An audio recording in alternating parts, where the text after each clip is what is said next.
Hi everyone, I'm Chandresh Mehta. Welcome back to my channel Step Up. So in previous classes, we had completed the concept of intelligence, characteristics of intelligence, bell curve, IQ table and the classification of intelligence test. So in this video, I'm going to start with theories of intelligence. आपके exam point of view से देखा जाए वैसे तो intelligence की बहुत सारी theories है, लेकिन एग्ज़ाम पर्पज से जो आपके इंपॉर्टेंट है तो that is unifactor theory by Alfred Binet, two factor theory दी है स्पीयरमैन ने, triarchic theory by Sternberg, multi factor theory by Thorndike, group factor theory Thurstone की, मल्टीपल इंटेलिजेंस गार्डनर की, crystal and fluid intelligence Raymond and Cattell and the structure of intelligence that is given by Guilford. इन theories की हम बात करेंगे आगे आने वाली वीडियोस में। ये जो वीडियो रहेगी आज की वीडियो, इसमें हम सिर्फ बात करेंगे unifactor theory and two factor theory की, जो कि यूनिफैक्टर थ्योरी दी है आपके अल्फ्रेड बिने ने and the two factor theory दी है आपके चार्ल्स स्पीयरमैन ने। इस थ्योरी में हम सिर्फ इन्हीं दो थ्योरीज की बात करेंगे। तो आइए शुरू करते हैं सबसे पहले यूनिफैक्टर थ्योरी से।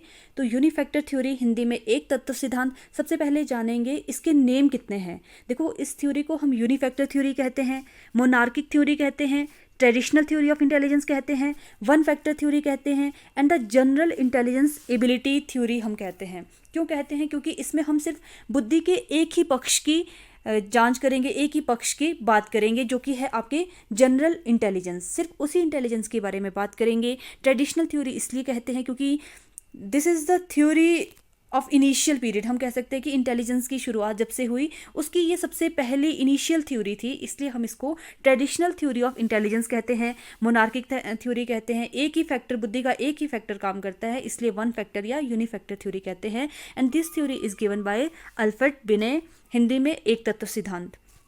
तो सबसे पहले समझते हैं अल्फ्रेड बिने के बारे में। अगर हम याद होगा प्रीवियस क्लास में या प्रीवियस लेक्चर में हमने देखा था, अल्फ्रेड बिने के बारे में पढ़ा था कि अल्फ्रेड बिने क्या है। इनको हम कहते हैं इंटेलिजेंस टेस्टिंग के, इनको फादर माना जाता है, क्योंकि अल्फ्रेड बिने ने ही 1905 में सबसे पहले इंटेलिजेंस टेस्ट करवाया था। क्योंकि इनको टास्क दिया गया था, फ्रेंच गवर्नमेंट ने इन्हें टास्क दिया था कि आपने क्या करना है, जितने भी मेंटली रिटार्डेड बच्चे हैं, स्लो लर्नर है, उनको आपने कैटेगराइज करना है, अलग करना है। तो इसके लिए अल्फ्रेड बिने ने सोचा कि कैसे पता लगाया जाएगा कि ये बच्चे जो है डिफरेंटली सोचते हैं या स्लो लर्नर है। तो इसके लिए उन्होंने क्या किया, इन बच्चों की टेस्टिंग के लिए इंटेलिजेंस टेस्ट कंडक्ट करवाए, जो कि ये टेस्ट सबसे पहले इन्होंने 1905 में करवाए। इसलिए इन्हें जो है फादर ऑफ इंटेलिजेंस टेस्टिंग माना जाता है। तो this theory was given by French psychologist Alfred Binet. He is also known as the father of intelligence testing. Concept of mental age भी अल्फ्रेड बिने ने ही दिया था। किसके साथ मिलके? थियोडर साइमन के साथ मिलके। इनका जो कलीग थे थियोडर साइमन, इनके साथ मिलकर इन्होंने कंसेप्ट ऑफ मेंटल एज भी दिया था। And this theory consist of one similar set of ability which can be used for solving any और every problem in an individual's environment. ये जो थ्योरी है ये हमें बताती है कि हमारी जो बुद्धि है वो एक ही तरह की इंटेलिजेंस उसमें पाई जाती है, and this intelligence is capable या useful for solving the any kind of problem. कि यही जो बुद्धि है, जो जनरल इंटेलिजेंस है, यही यूजफुल होती है आपकी किसी भी प्रॉब्लम को सॉल्व करने के लिए। आगे हम डिटेल में समझेंगे। बिने was the one of the first psychologist who worked on intelligence. तो सबसे पहले साइकोलॉजिस्ट रहे हैं जिन्होंने सबसे पहली थ्योरी भी दी है और इंटेलिजेंस के ऊपर काफ़ी वर्क किया है। In this theory general factor take place to solve task. कि किसी भी प्रॉब्लम को सॉल्व करने के लिए, टास्क को परफॉर्म करने के लिए हम अपने जनरल बुद्धि का यूज़ करते हैं, जनरल इंटेलिजेंस या जनरल फैक्टर का यूज़ करते हैं। याद रखना, इन्होंने फैक्टर की बात की है, जनरल फैक्टर की बात की है। फिर differentiating between more intelligent and less intelligence, कि ये बात करती है, ये थ्योरी में हमें बताती है कि कौन ज़्यादा इंटेलिजेंट है, कौन लेस इंटेलिजेंट है, ये हमें बताती है। ठीक है, इसमें हम ये बता सकते हैं कि जिनकी जनरल एबिलिटी ज़्यादा वर्क करती है तो दैट इज़ वो क्या है, ज़्यादा इंटेलिजेंट है। जिसकी जनरल एबिलिटी नहीं काम करती है तो हम उसको कैटेगराइज करेंगे लोअर इंटेलिजेंस में। अब हम बात करेंगे this theory works on one factor and influence all human activities. ये बात करते हैं कि ये जो थ्योरी है वो एक ही फैक्टर पे बात करती है और इसी की वजह से बाकी अदर एस्पेक्ट इन्फ्लुएंस होते हैं। सपोज दैट, अब समझते हैं मेन फंडा क्या है इस थ्योरी का।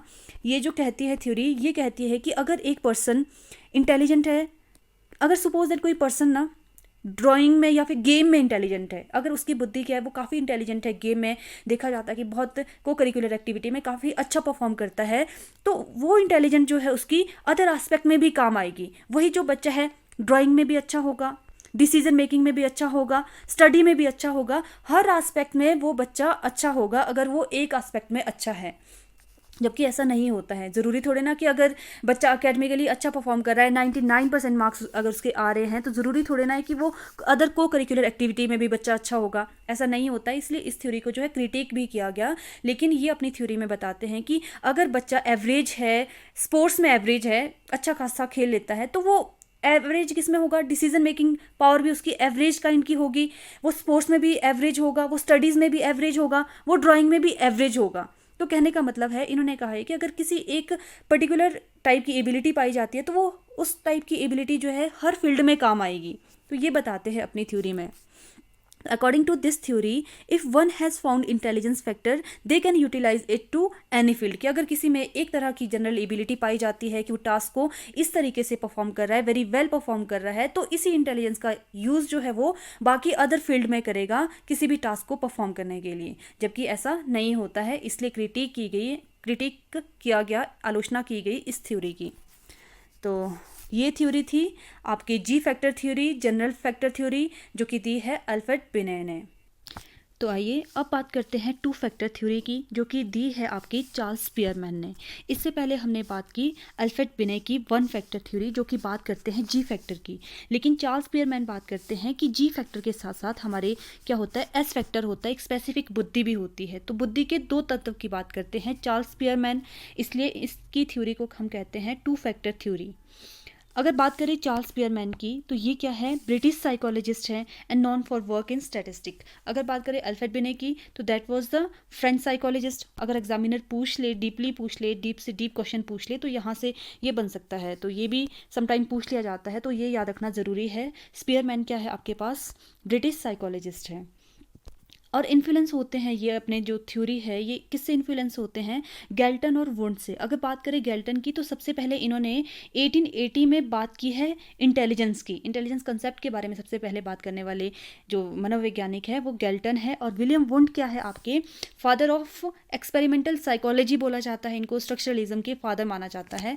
तो फादर ऑफ स्ट्रक्चरलिज्म कहा जाता है एंड एक्सपेरिमेंटल साइकोलॉजी के फादर माना जाता है। तो इनके बारे में थोड़ा सा ये जानना भी ज़रूरी था। तो इनसे इन्फ्लुएंस थे। He said intelligence is made up of two factor. अब ये बात करते हैं कि जो बुद्धि है आपकी दो तत्वों से मिलकर बनी है। One is your ji factor and another is your specific factor. सामान्य तत्व एंड विशिष्ट तत्व, जी फैक्टर एंड एस फैक्टर। अब ये क्या कहते हैं कि जो आपका जी फैक्टर है दैट इज़ रिस्पॉन्सिबल, मतलब वो जनरल एबिलिटी होती है किसी भी टास्क को परफॉर्म करने के लिए। कोई भी हम मेंटल एक्शन करते हैं, मेंटल एक्टिविटी करते हैं, उसमें आपका जी फैक्टर वर्क करता है। लेकिन जो आपका स्पेशल एबिलिटी है वो एक पर्टिकुलर टास्क को जब आप इफेक्टिवली करते हैं, बहुत अच्छे तरीके से करते हैं, तो उसमें आपका एस फैक्टर वर्क करता है। जी फैक्टर आपका जनरल इंटेलिजेंस होता है, जो कि हर काम में आप यूज़ करते हो, और ये हमें हेरिडिटी से प्राप्त होता है। ठीक है, इसलिए ये कॉन्सेप्ट भी होता है, इनेट एबिलिटी होती है, हम कह सकते हैं कि यूनिवर्सल है। एजुकेशन या ट्रेनिंग की हेल्प से आप इसको चेंज नहीं कर सकते हैं। जिन ट्रेड्स के साथ आप पैदा हुए हैं वो ट्रेड्स अब क्या है, वो चेंज नहीं हो सकती हैं, वो एज इट इज़ रहेगी। जैसे आपका चलना है, दौड़ना है, उठना बैठना, वो क्या है basically, that is your general intelligence. वो जनरल फैक्टर है, बुद्धि का क्या है, सामान्य तत्व है। दूसरा होता है स्पेसिफिक एबिलिटी, जिसको कि आप नरिश करते हो, जिसको पॉलिश करते हो, आप अपनी एबिलिटी को पॉलिश करते हो, ट्रेनिंग के हेल्प से आप उसको स्पेशल एबिलिटी बनाते हो, और जिसकी वजह से आप काम को या टास्क को बहुत ही अच्छे तरीके से, बहुत ही वेल मैनर में, इफेक्टिवली तरीके से टास्क को परफॉर्म करते हो, और उस केस में आपकी स्पेशल एबिलिटी या स्पेशल इंटेलिजेंस वर्क करती है। तो ये बात थी जी फैक्टर एंड एस फैक्टर की, जो कि दिए हैं आपके चार्ल्स स्पीयरमैन ने, और इसलिए इनको जो है फादर ऑफ फैक्टर एनालिसिस कहा जाता है। जैसे प्रीवियस अभी जो हमने थ्योरी की थी उसमें अल्फ्रेड बिने को इंटेलिजेंस टेस्ट के फादर माना जाता है, और चार्ल्स स्पीयरमैन को माना जाता है आपके फैक्टर एनालिसिस के फादर। इस तरह के क्वेश्चंस भी आपके एग्जाम पर्पज से इंपॉर्टेंट है। Spearman is also known as the father of factor analysis, बुद्धि विश्लेषण के जनक माना जाता है। अब बात करते हैं, अच्छा एग्जाम्पल लेते हैं कि कैसे हम इसको समझेंगे। फॉर एग्जाम्पल कि जो विराट कोहली है, देखो विराट कोहली क्या है, स्पेसिफिक एबिलिटी जो है उसकी क्रिकेट है, कि वो क्रिकेट में बहुत अच्छा परफॉर्म करता है, बहुत अच्छे से खेलता है। वहीं ऐसा तो नहीं है ना कि वो दूसरी गेम्स नहीं खेल सकता है, दूसरी ओर वो बैडमिंटन भी खेल सकते हैं, वॉलीबॉल भी खेल सकते हैं, फुटबॉल खेल सकते हैं, बास्केटबॉल खेल सकते हैं, अदर गेम्स भी खेल सकते हैं। भले ही वो उतने अच्छे तरीके से ना खेल सके, लेकिन वो उसकी जनरल एबिलिटी है कि वो सारे गेम्स को खेल सकता है।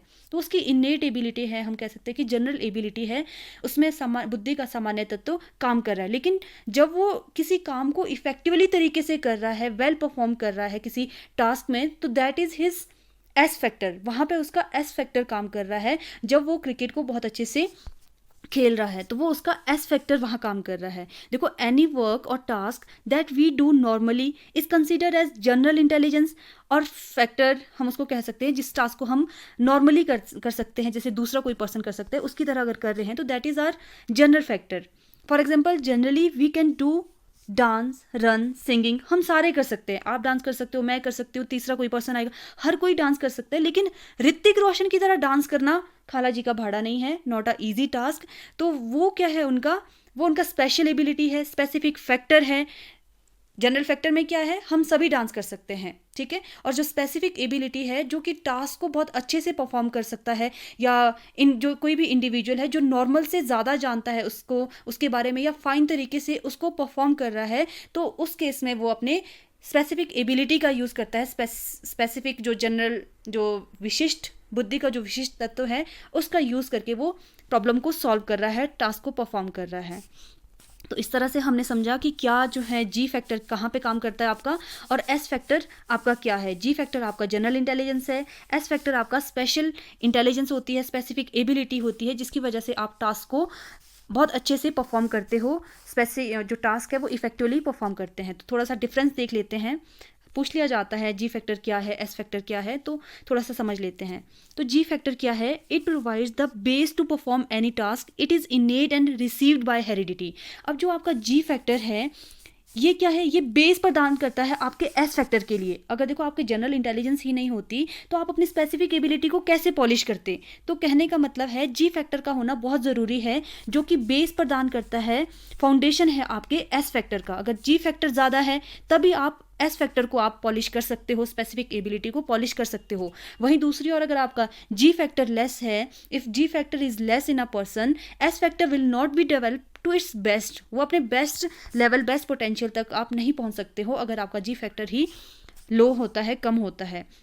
और जो ये जी फैक्टर होता है ये हमें हेरिडिटी से प्राप्त होता है, इसलिए जो है इसमें ट्रेनिंग या एजुकेशन का कोई इन्फ्लुएंस नहीं होता कि अगर भले ही आप ट्रेनिंग कर दो, एजुकेशन प्रोवाइड कर दो, तो उसमें आपका जी फैक्टर जो उसमें आपका मतलब स्ट्रेंथन नहीं होता है, एज इट इज़ रहता है, ये कांस्टेंट होता है। आपका जनरल जो एबिलिटी है, जो जी तत्व है, ये आपका कांस्टेंट होता है, इसमें एजुकेशन या ट्रेनिंग का कोई इन्फ्लुएंस नहीं होता है। दूसरी ओर अगर हम बात करें एस फैक्टर की, तो ये चेंजेबल इन नेचर है, कि अगर एस फैक्टर को आप पॉलिश करते हो एजुकेशन के द्वारा या ट्रेनिंग के द्वारा, ये क्या होता है, चेंज होता है, इन्फ्लुएंस होता है, पॉलिश होता है, नरिश होता है। जितना ज़्यादा आप ट्रेनिंग करोगे, जितना ज़्यादा आप एजुकेट होंगे, उतना ज़्यादा आपका एस फैक्टर नरिश होगा, उतना ज़्यादा आपका एस फैक्टर क्या होगा, मतलब चेंज होगा, या हम कह सकते हैं कि स्ट्रेंथन होगा। इसलिए जी फैक्टर में तो कोई रोल नहीं होता है आपके ट्रेनिंग का, लेकिन वहीं दूसरी ओर एस फैक्टर में बहुत रोल होता है आपके ट्रेनिंग का, आपके एजुकेशन का। जी factor is more important than S factor. General intelligence का होना बहुत ज़रूरी है, इसी की वजह से, क्योंकि ये बेस है ना आपके एस फैक्टर का, इसी की वजह से आपका एस फैक्टर स्ट्रेंथन होता है। Spearman said that every task needed both a common G factor and specific factor. A person may have high S factor for music and low S factor for games. तो कहने का मतलब है कि जैसे जी factor है ना, ये तो कॉमन होता है सभी में, और हर टास्क के लिए बहुत ज़रूरी होता है जी फैक्टर का होना। लेकिन वहीं दूसरी ओर कोई टास्क है, म्यूज़िक में अगर हमें अच्छा परफॉर्म करना है तो म्यूज़िक से रिलेटेड आपका एस फैक्टर ज़्यादा होना चाहिए। स्पोर्ट्स में अगर आपको वेल परफॉर्म करना है, आप अपनी एबिलिटी को स्ट्रेंथन करना चाहते हो, तो स्पोर्ट्स का एस फैक्टर ज़्यादा होना चाहिए। दूसरी ओर ड्राइंग में अच्छा करना चाहते हो तो उसका एस फैक्टर ज़्यादा होना चाहिए। उसके लिए आपकी जो एबिलिटी है वो स्ट्रेंथन होनी चाहिए, वो आपका चेंज होना चाहिए, ताकि आप उस पर्टिकुलर फील्ड में वेल परफॉर्म कर सकें। तो कहने का मतलब है जी क्या आपका जनरल इंटेलिजेंस है, जो कि हर कोई भी मेंटल टास्क करते हैं उसमें काम आता है, लेकिन एस फैक्टर आपका स्पेशल एबिलिटी या स्पेसिफिक फील्ड में काम आता है आपका एस फैक्टर। तो ये बात थी जी फैक्टर और एस फैक्टर की, जो कि बात की है चार्ल्स स्पीयरमैन ने अपनी टू फैक्टर थ्योरी में। तो ये अगर हम कंक्लूज़न निकाले आज के टॉपिक का, तो हमने डिस्कस किया 1 factor theory that is given by Alfred Binet and 2 factor theory that is given by Charles Spearman. So अगर आपको ये वीडियो यूज़फुल लगी हो तो प्लीज़ मेरे वीडियो को शेयर कीजिए, लाइक कीजिए, मेरे चैनल को सब्सक्राइब कीजिए and thanks for watching step up.